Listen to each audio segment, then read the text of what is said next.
안녕하세요. 이 두 번째 소단원에서는 항등식과 나머지 정리를 하겠습니다. 항등식은 중학교 1학년 때 한번 들어봤을 거예요. 항등식이라는 것의 뜻은 항상 등식이 성립하는 식을 말합니다. 예. 항등식 원래 자체 뜻부터 한번 써보도록 하겠습니다.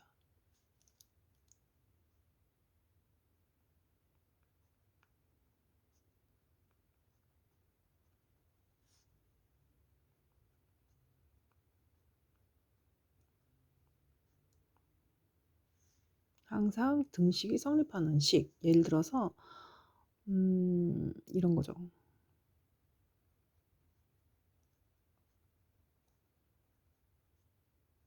이런 식으로 우리가 중1 때 배웠습니다. 그러니까 자변과 우변이 완전히 똑같은 거예요.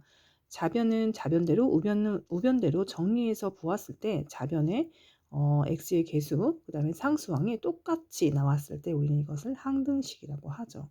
그래서 이 x에다 1을 대입하여도 등식이 성립하고요. 이 x에다 2를 대입하여도 등식이 성립하고 x에 어떤 값을 대입하여도 등식이 성립하는 식, 이런 것을 x에 대한 항등식이라고 합니다. 항등식에 대해서 이제 한번 살펴보았고요. 그럼 x에 대한 항등식은 또 무엇이냐? 그럼 x에 대한 항등식에 대해서 알아보겠습니다. x에 대한 항등식은 x에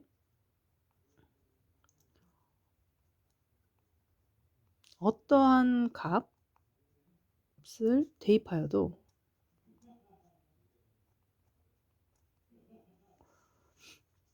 등식이 성립하는 식입니다. 지금 금방 해본 거, 이런 거, x에 어떤 값을 대입하여도 등식이 성립하는 식, 이런 것들은 이제 x에 대한 항등식입니다. 근데 문제에서는 x에 대한 항등식이라고 말을 하지 않습니다. 그래서 어떤 표현이 이제 나오냐면 x에 대한 항등식인지 우리가 알아야 할 수 있는 유의해야 할 표현이 있습니다. 그런 표현은 어떻게 표현이 되냐면요. 모든 아니면 임의의 x에 대하여 성립하는 등식,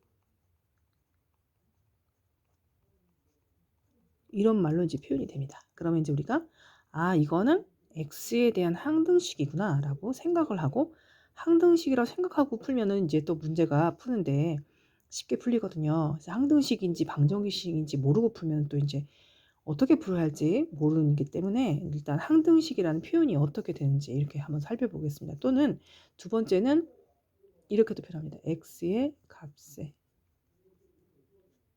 관계없이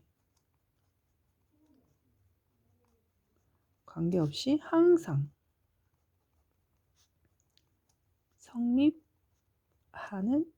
등식, 이렇게도 이제 표현이 됩니다. 그래서 이게 똑같은 말이에요. 모든 x에 대한 거, x에 어떤 값을 대입해도 이런 뜻이 합니다. 그 다음 세 번째는 x가 어떤 값을 가지더라도 항상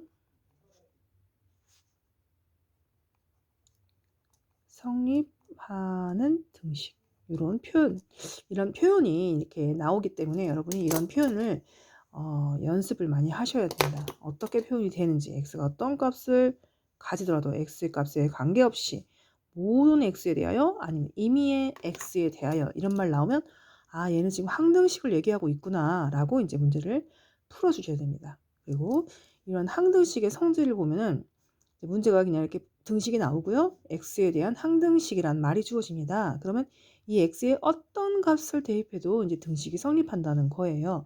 그럼 비교를 해보면 이 x의 개수가 a잖아요. 그런데 오른쪽을 보세요. 오른쪽에는 x에 x도 없을 뿐더러 a도 없잖아요. 그러니까 오른쪽에 있는 거랑 왼쪽에 있는 걸 비교했을 때 오른쪽이 0이라는 거는 x의 개수가 0이라는 거고요. 또 오른쪽에 상수항이 없잖아요. 그러면 저 상수항도 0이라는 거예요. 그래서 ax 플러스 b는 0, 이렇게 항등식이다. 그러면 우리는 이렇게 표현할 수 있습니다. x의 개수인 a는 0이고요. 상수항 B도 0이 될 때 우리는 이걸 항등식이라고 하는 거죠. 예, 항등식을 푸는 요령입니다. 다음 중 X에 대한 항등식일 때는 A가 0이고 B가 0일 때 우리는 항등식이 성립한다. 이렇게 생각해 주시면 되고요. 또 이것도 마찬가지예요. 두 번째는 이번에는 다시입니다. 이제 AX 플러스 B랑 A 다시 X 플러스 B 다시 얘가 X에 대한 항등식이래요. X에 어떤 값을 대입해도 등식이 성립하는 식이래요. 그러면 우리는 이제 비교를 했을 때 X의 개수인 A-와 A는 같아야 되죠. 그쵸? 항등식은 좌변과 우변이 똑같아야 됩니다. 그래서 A와 A-는 같다. B와 B-는 같다. 자, 그래서 A는 A-랑 같다고 놓고요. B는 B-랑 같다. 이렇게 표현을 할 수 있다는 거죠. 또, 자, 이제 이번에는 2차입니다. 자, AX제곱 플러스 BX 플러스 C가 X에 대한 항등식이다. 얘 0이란 말이에요. 그러려면 A는 X제곱의 개수가 지금 이게 없잖아요. 오른쪽에. 그러면 A는 0으로 해야 되고요. B도 오른쪽 우변에 X항이 없어요. 그럼 B는 0. 자, 우변에 상수항 없습니다. 그럼 C는 0. 이렇게 해서 연결을 해주시면 되겠습니다. 이렇게 써주시면 되겠고요. 자, 그 다음에 요것도 X에 대한 항등식이다. 그러면 AX제곱 BX 플러스 C랑 A 다시 X제곱 B 다시 X 더하기 C 다시 이런 게면 항등식이면 X제곱은 X제곱의 개수끼리 같아야 되고요. X항은 X항의 개수끼리 같아야 되고 상수항은 상수항끼리 같아야 합니다. 그럼 여기는 A는 A 다시랑 같고 B는 B 다시, C는 C 다시 이렇게 되는 겁니다. 이렇게 해서 항등식의 성질을 살펴보았고요. 다시 정리하면 자, 항등식일 때 A하고 B가 뭐가 된다고요? 0이 돼야 되고요. 여기는 A하고 A 다시가 같아야 되고요. 그 다음에 B하고 B 다시가 같아야지 우리는 항등식이 된다고 했어요. 그 다음에 여기는 A가 0이